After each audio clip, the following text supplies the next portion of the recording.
내가 해 아래에서 한 가지 재난을 보았노니 곧 주권자에게서 나오는 허물이라. 우매한 자가 크게 높은 지위들을 얻고 부자들이 낮은 지위에 앉는도다.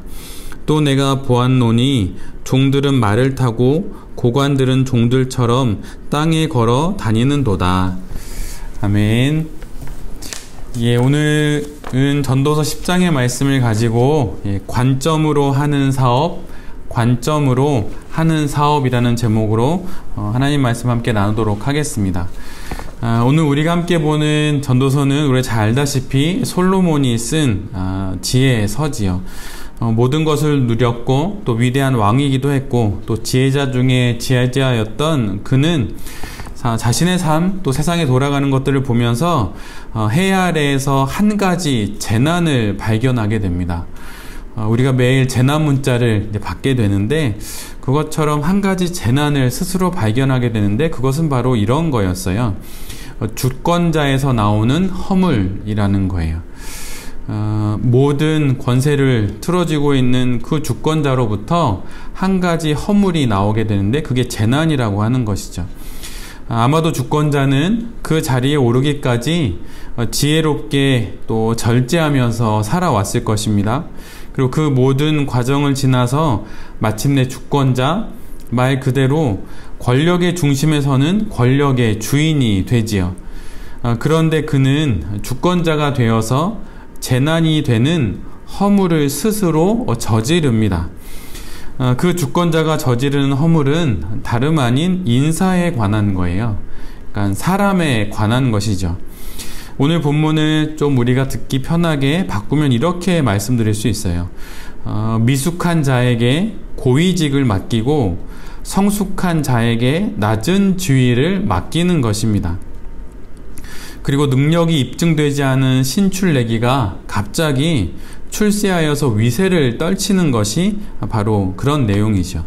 반면에 경험이 풍부한 노련한 사람이 갑자기 그 자리에서 해임되는 것, 이것이 모든 일을 최고 권력의 자리에서 앉은 주권자가 행하는 그런 일이라고 하는 거예요. 이것이 가장 큰 재난이라고 말을 합니다. 오스왈드 챔버스라고 하는 믿음의 선인이 이런 말을 했어요. 가장 선한 인간이라 해도 그는 단지 인간일 뿐이다. 이것을 아는 것이 허상에서 벗어나는 지름길이다. 많은 시련과 위기, 시험을 지났고 또 지혜와 성공 그리고 성숙을 이루었다 하더라도 대단한 주권자와 또 실력자가 됐다 하더라도 그는 그리고 우리 모두는 단지 인간일 뿐입니다. 불완전과 실수라는 그림자가 늘 따라붙는 인생을 사는 인간일 뿐이죠. 그러기에 늘 스스로를 뒤돌아보고 자신의 선택과 결정에 대해 자기 반성적인 태도를 가져야만 합니다.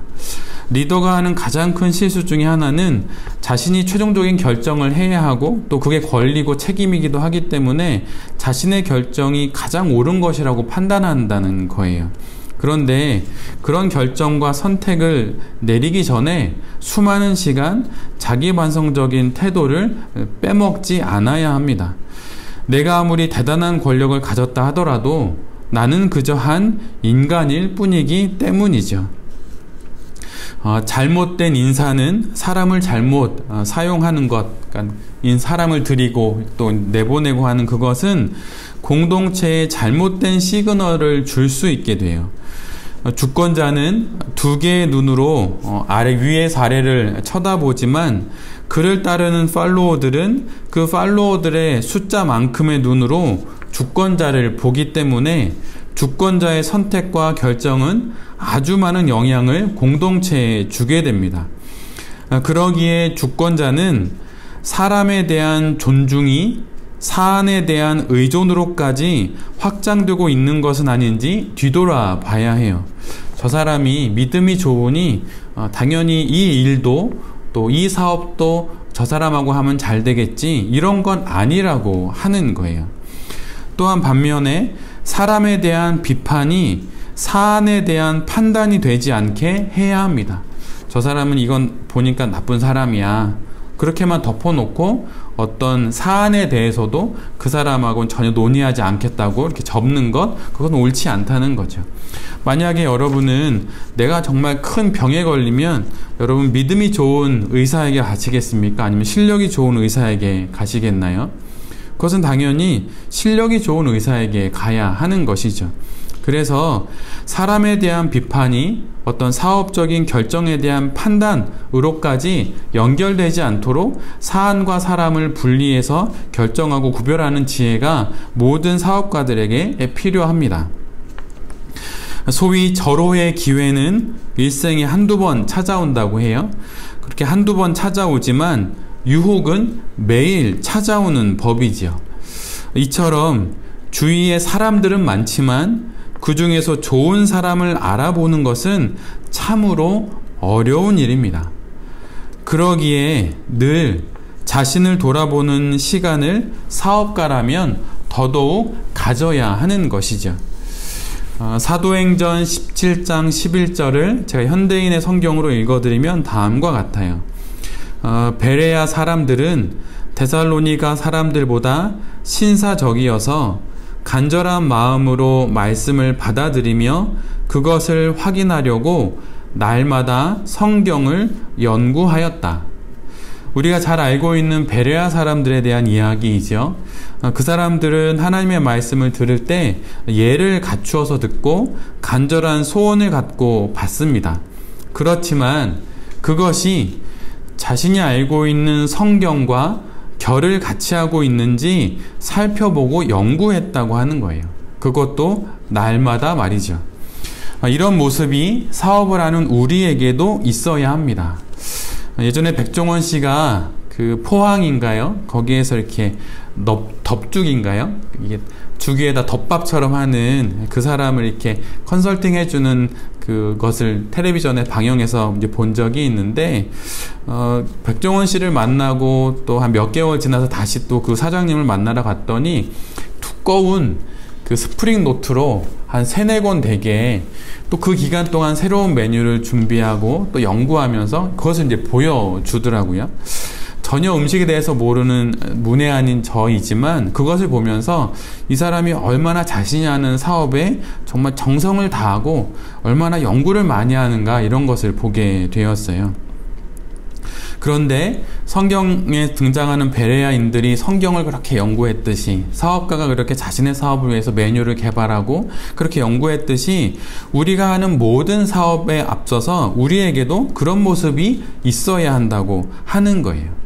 그렇게 할 때 우리가 사안과 사람을 구분하고 또 친분과 또 사업적인 선택들을 혼동하지 않고 우리가 그 가운데 우리가 해야 할 마땅한 사업들의 길을 잘 개척할 수 있게 되는 것이죠. 고린도후서 4장 1절로 2절 말씀이 있습니다. 제가 새번역 성경으로 읽어드리면 다음과 같아요. 그러므로 우리는 하나님의 자비를 힘입어서 이 직분을 맡고 있으니 낙심하지 않습니다. 우리는 부끄러워서 드러내지 못할 일들을 배격하였습니다. 우리는 간교하게 행하지도 않고 하나님의 말씀을 왜곡하지도 않습니다.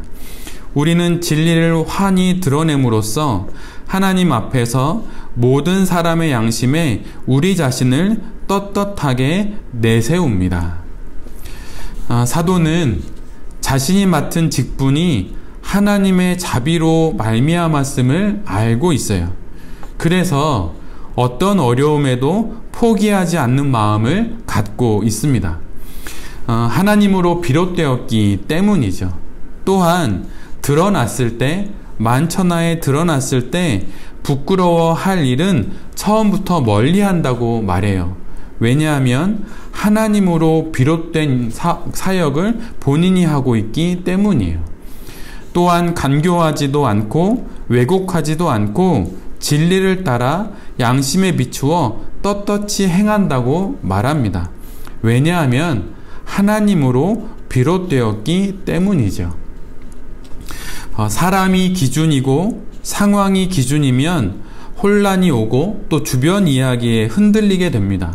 그러나 하나님이 기준이면, 하나님으로부터 비롯되었음을 잊지 않는다면 폭풍 같은 시간을 맞는다 해도 가야 할 방향으로 사업은 가기 마련입니다. 왜냐하면 나의 시작이요 기준이 하나님임을 알기에 이미 갈 곳은 정해져 있고 가야 할 방법도 정해져 있기 때문이죠. 왜 자꾸 사람들이 편법을 찾고 왜 자꾸 사람들이 사람의 도움을 구하게 될까요? 그것은 기준이 없기 때문이고, 기준이 있다 하더라도 그 기준이 자꾸 흔들리기 때문이에요. 편법으로 피할 수 있는 시간도 아니고 요행을 바라는 것도 내 길은 아니기에 믿음으로 하는 사업가들은 묵묵히 지금의 모든 상황을 견디며 건너는 것입니다. 이렇게 말할 수 있고 이 길을 선택할 수 있는 이유는 우리 사업의 기준이 늘 하나님이기 때문이에요. 이 원칙이 혼란한 가운데 나와 내 사업을 지켜줍니다.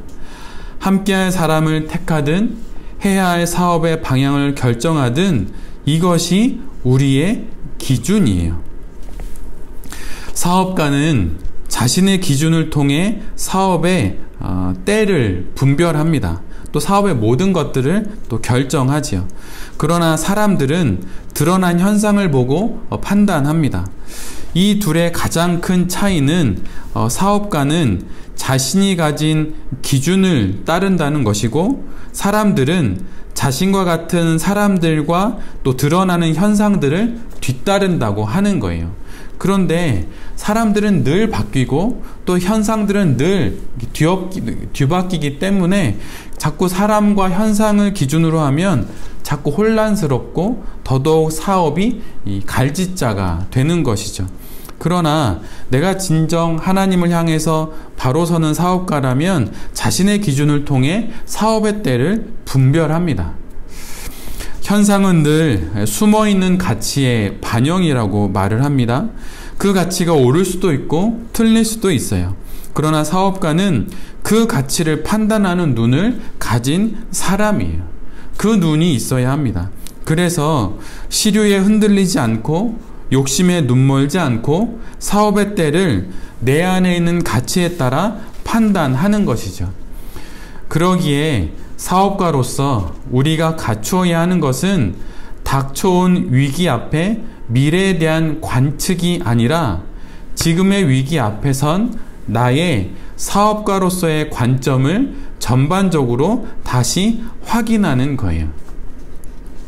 내 사업의 기준과 또 추구하는 가치에 따른 현재의 위치에 대한 파악, 지금 이곳에서 내가 세울 수 있는 계획 등과 같은 것들을 통해 내가 갖고 있는 사업가로서의 관점을 하나님 앞에서 확인하는 것입니다. 이것은 누가 대신해 줄 수 없어요. 신앙 역시 마찬가지예요.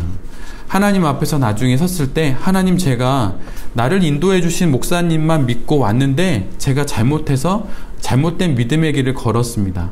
제가 잘못해서 이단에 빠졌어요. 그렇게 말할 때 그 책임을 이단의 교주가 지거나 목회자가 짓는 게 전혀 아니에요. 어느 목사님의 말처럼 목회자는 성도에게 있어서 그 곁에서 부축해주는 사람에 지나지 않아요. 그래서 만약 내가 나의 신앙이 어느 한쪽으로 너무 기울어져 있다고 생각된다면 많은 신앙서적과 많은 목회자들의 설교, 또 많은 믿음의 선인들의 이야기를 들으면서 나의 신앙의 길을 내가 스스로 하나님 앞에서 걸어가야 합니다. 그 신앙의 관점이 자신에게 있어야 하는 거예요. 누구를 탓할 수 없고 누구에게 이 책임을 물을 수도 없습니다. 오직 그 신앙의 책임, 내 신앙의 책임은 내가 지는 거예요. 사업 역시 마찬가지입니다. 세상을 탓할 필요도 없고 상황을 탓할 필요도 없고 나의 동업자와 나와 함께하는 사람을 탓할 필요가 전혀 없어요. 이유는 있을 수 있지만 백해 무익하다는 것입니다. 상황이 어려울 때 미래에 대한 관측을 어떻게 할지 그렇게 노력할 것이 아니라 내가 지금 어떤 관점을 갖고 어떤 기준과 가치를 갖고 현재의 상황에서 어떤 선택들을 내리는지 자신의 관점을 다시 한번 확인하는 시간이 우리 모두에 가져야 할 첫 번째 일이라고 하는 것이죠. 코로나가 다시 심해졌습니다. 그래서 예배당도 갈 수 없고 또 함께 모일 날이 언제일지 또 예측할 수도 없죠.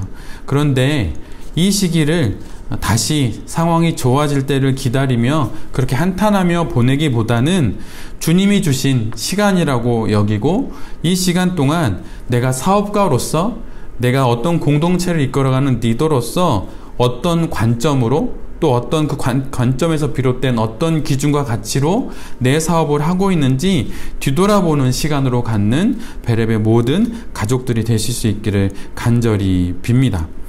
지금 다시 기독 사업가로서의 내 자신의 관점을 점검하는 시간을 우리 모두가 갖기를 바랍니다. 그래서 하나님 앞에서 다시 서서 사업에 바른 관점을 갖고 이 한 주간도 아름답게 또 열심히 최선을 다해서 사업하고 일하시고 또 목회하는 우리 모두가 될 수 있기를 간절히 기도드립니다. 아멘.